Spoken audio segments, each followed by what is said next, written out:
Boa tarde. Então, vamos dar início à apresentação de hoje. Eu me chamo Natália Kiss Nogueira, sou doutoranda do Programa de Biologia Parasitária na Amazônia. Então, hoje nós iremos estar falando sobre a doença de Chagas, fazendo uma abordagem completa, falando um pouco sobre os aspectos da doença, desde a sua descoberta, quanto às suas formas de transmissão e prevenção.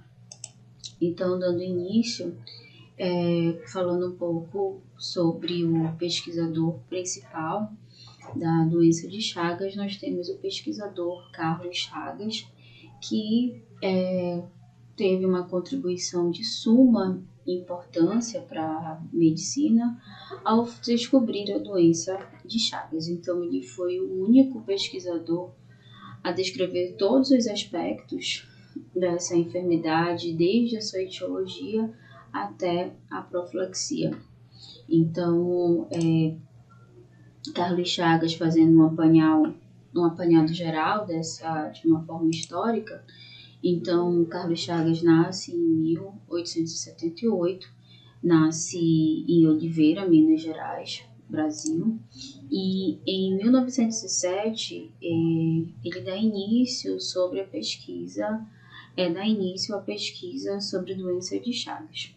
Carlos Chagas ele iria pesquisar sobre uma outra patologia, mas ele começa a observar o vetor da doença, então ele começa a fazer as pesquisas referentes ao que seria a doença de Chagas. Então, em 1909, ele descobre o agente etiológico dessa patologia, no qual seria o parasita Trypanosoma cruzi. Então, ele descobre o Trypanosoma e os seus reservatórios, além do qual começa a descrever os aspectos dessa patologia e a doença, e dessa patologia e todos os sintomas. Então, em 14 de abril de 1990, ocorre o primeiro diagnóstico de uma criança de 2 anos, a Berenice, como o primeiro caso registrado da doença de Chagas. Então, essa paciente, uma paciente brasileira, começou a apresentar os sintomas da doença de Chagas, e Carlos Chagas começa a descrever toda a sintomatologia dessa paciente até o diagnóstico da doença de Chagas. Já em 1934, Carlos Chagas já é amplamente reconhecido por essas contribuições à medicina e à parasitologia, no qual se destaca a importância da pesquisa em doenças tropicais. Então, falando um pouco sobre a etiologia da doença de Chagas, é importante também falar sobre o causador da doença e quais são os órgãos que serão afetados. Então, quando a gente fala em doença de Chagas, a gente precisa entender que ela é causada por um parasita que é o Trypanosoma cruzi. É um hemoflagelado que se multiplica dentro dos seus hospedeiros, hospedeiros tanto de vertebrados quanto invertebrados, e é um parasita responsável pela infecção humana, no qual vai resultar em uma doença que é uma doença crônica e sistêmica. Então, pensando quando fala em doença sistêmica, quais são os principais órgãos que vão ser afetados? Então, os principais órgãos afetados incluem o coração, tubo digestivo e o sistema nervoso. Então, quando falamos em coração, podendo causar arritmias e insuficiência cardíaca. No tubo digestivo pode causar um aumento no esôfago, e já no sistema nervoso pode resultar em disfunções motoras e neurológicas. Então, é importante frisar que a doença de Chagas ela é considerada uma doença tropical negligenciada. Então, é uma doença que é uma doença negligenciada por ser causada, né, pelo Trypanosoma cruzi, no qual vai ser considerada uma das principais doenças tropicais, no qual ela afeta milhões de pessoas na América Latina, onde falta recursos e também a inviabilidade social também acaba dificultando o diagnóstico e o tratamento, o que acaba aqui por conta desses fatores, acaba em que tem como consequência consequências graves para a saúde pública. Então, quanto à epidemiologia, o que a gente pode dizer que a doença de Chagas ela atinge milhões de pessoas na América Latina, no qual ela apresenta um quadro epidemiológico complexo e preocupante, e ela afeta o número de portadores da doença de Chagas na América Latina, e um terço pelo menos de proporção estimada de casos que evoluem para as formas crônicas da doença, e mais de 90% dos casos eles ocorrem em áreas endêmicas que são localizadas principalmente em zonas rurais. Então, como estimativa, uns 5, pelo menos, países apresentam esses registros, especialmente tanto no Brasil, Argentina, Bolívia, Venezuela e Chile. Então, a doença de Chagas ela apresenta diversas formas de transmissão, mas quando se traz para o aspecto amazônico, para o nosso cenário amazônico, a principal forma de transmissão na Amazônia é de forma oral. E a doença de Chagas ela vai ser endêmica aqui na nossa região amazônica, porque essa transmissão ela vai ocorrer de forma oral, no qual ela se destaca como um modo crítico de infecção, e isso vai ocorrer frequentemente quando os barbeiros infectados com o parasita Trypanosoma cruzi caem em cestos de açaí. Então, o açaí, que faz parte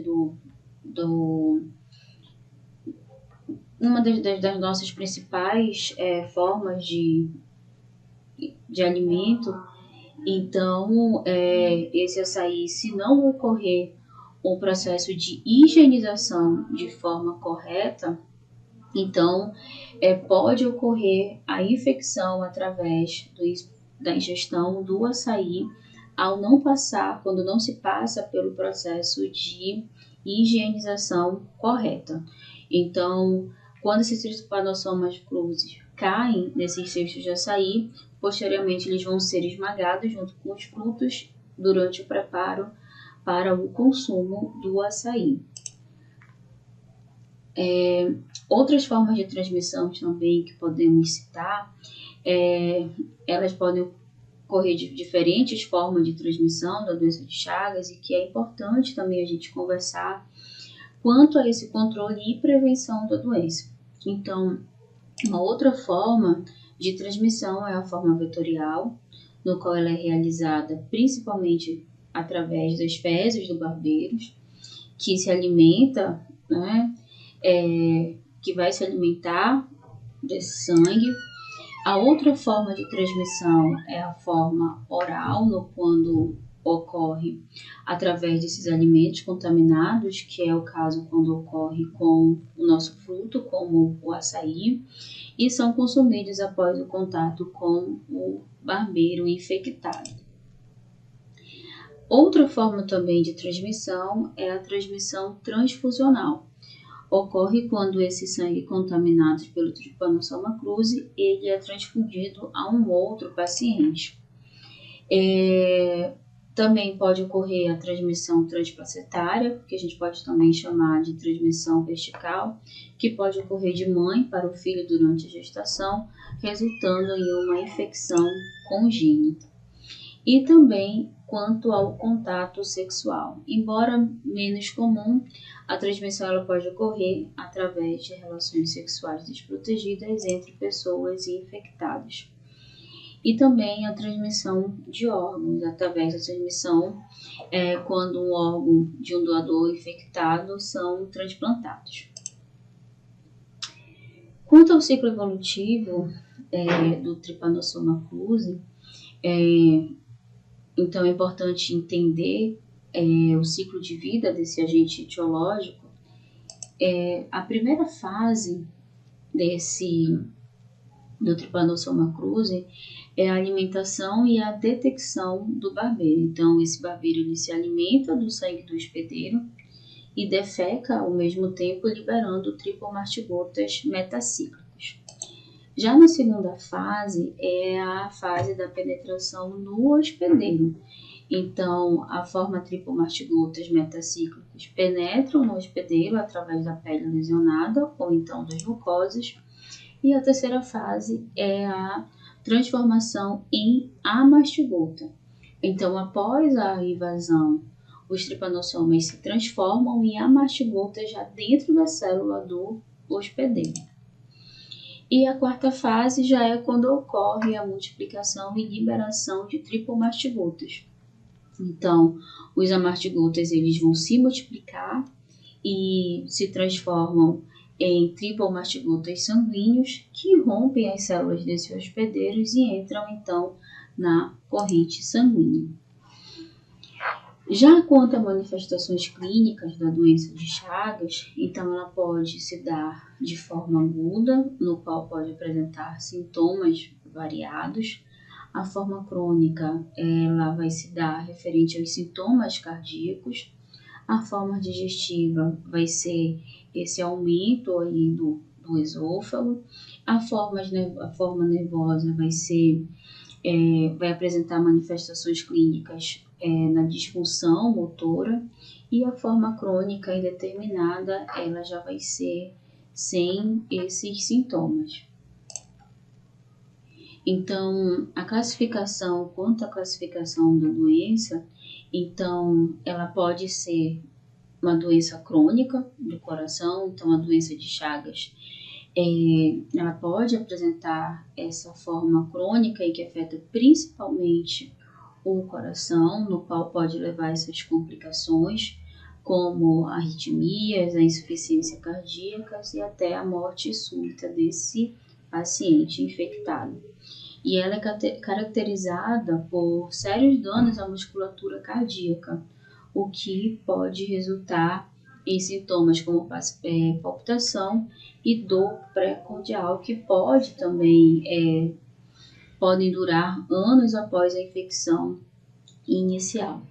Já quanto às formas digestivas, a forma digestiva da doença de Chagas ela já vai ser marcada por alterações no sistema gastrointestinal, e que inclui esse aumento do esôfago, e esses pacientes eles podem apresentar dificuldades para engolir, quadros de constipação e distúrbios alimentares. Então, pode resultar em complicações nutricionais, e também a qualidade de vida desse paciente, ela também fica com a vida comprometida. Então, como mecanismo de transmissão, então quando a gente pensa nos principais vetores domésticos, então esses principais vetores domésticos vão ser esses insetos que são os triatomídeos, que vão ser destacados no qual nós conhecemos como barbeiro. Então esses insetos eles vão se alimentar do sangue do seu hospedeiro e podem transmitir o Trypanosoma cruzi através de suas fezes, que vão conter as formas infectantes do parasita. Já quanto a uma outra forma desse mecanismo de transmissão, além da transmissão vetorial, também nós podemos destacar a forma transmitida por transfusão sanguínea, que é quando o sangue de um doador infectado é transfundido, e também pode ocorrer a transmissão oral, quando esses alimentos contaminados, como o açaí, são consumidos especialmente na nossa região amazônica. Então, já como diagnóstico laboratorial, existem diversas abordagens que são utilizadas para a detecção do Trypanosoma cruzi nesses pacientes. Então, aqui nós podemos citar algum desses diagnósticos laboratoriais, como o método de coloração, que vai permitir a visualização do Trypanosoma cruzi no sangue desse paciente. Então, a cultura também, que é a inoculação do sangue em meios de cultura de células para que ocorra a multiplicação desse parasita. Nós temos também o xenodiagnóstico, que utiliza esses insetos vetores para detectar a presença do parasita. A própria biópsia em si, que vai ser uma amostragem, né, uma pequena amostragem desses tecidos para identificação do parasita e nesses locais infectados. O PCR e o ELISA também são outras formas de diagnósticos que podemos estar citando. Então, o ELISA e o IFI, eles também é importante destacar, que são provas sorológicas que detectam os anticorpos específicos no soro do paciente. Então, dando continuidade, então, o que nós podemos falar quanto ao tratamento da doença de Chagas?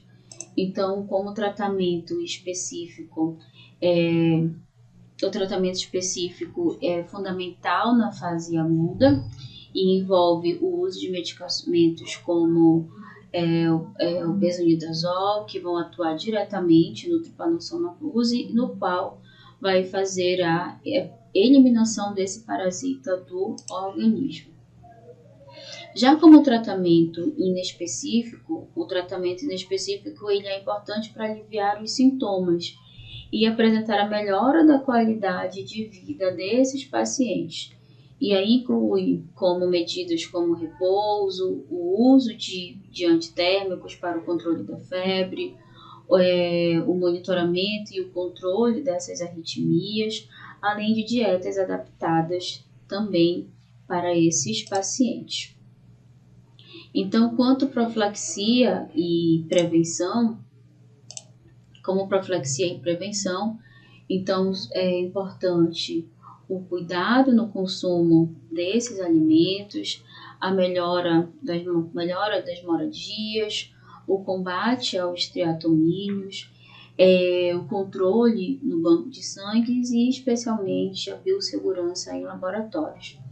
Então, é muito importante para a nossa região amazônica esse cuidado no consumo desses alimentos, aonde se compra esse açaí, se é um local higienizado, um local onde é feito o branqueamento, né, o processo do branqueamento desse açaí. Então, é muito importante, como profilaxia e prevenção, esse aspecto da higienização, tanto da higiene quanto a prática do branqueamento em si, né, dos caroços de açaí, para que eles possam ser posteriormente batidos sem a contaminação pelo Trypanosoma cruzi. Então, no mais, muito obrigada. A nossa conversa de hoje foi falando sobre essa patologia que é bem importante para a saúde pública. Eu espero que eu possa ter contribuído e muito obrigada.